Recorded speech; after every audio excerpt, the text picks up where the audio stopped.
হাসিনা সংগ্রাম পরিষদ কি কি কাজ করেছে। শেখ হাসিনা সংগ্রাম পরিষদ এই পর্যন্ত বাংলাদেশে 320 জন লোকের জামিন করেছে নিজস্ব অর্থায়নে। শেখ হাসিনা সংগ্রাম পরিষদ, শেখ হাসিনা সংগ্রাম পরিষদ বাংলাদেশের 64টি জেলায় জননেত্রী শেখ হাসিনার সরাসরি নির্দেশে, জননেত্রী শেখ হাসিনার নির্দেশে শেখ হাসিনা সংগ্রাম পরিষদ বাংলাদেশের 64টি জেলায় গরিব শীতার্ত মানুষের মধ্যে কম্বল বিতরণ করেছে।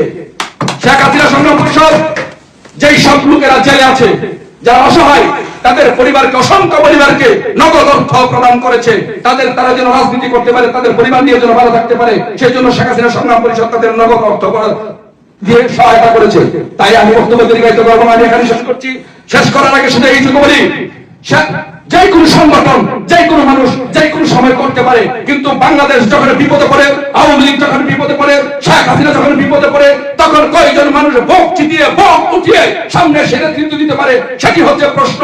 বাংলাদেশ আওয়ামী লীগ যখন বিপদে পড়েছে, 2024 সালে 5 আগস্টের পরে বাংলাদেশ আওয়ামী লীগ যখন বিপদে পড়েছে, শেখ হাসিনা যখন বিপদে পড়েছে, দল যখন বিপদে পড়েছে, তখন শেখ হাসিনা সংগ্রাম পরিষদ বিলের মতো শেখ হাসিনা সংগ্রাম পরিষদ গঠন করে আজকে বাংলাদেশের 64টি জেলায় নেতৃত্ব দিয়ে কাজ করে যাচ্ছে।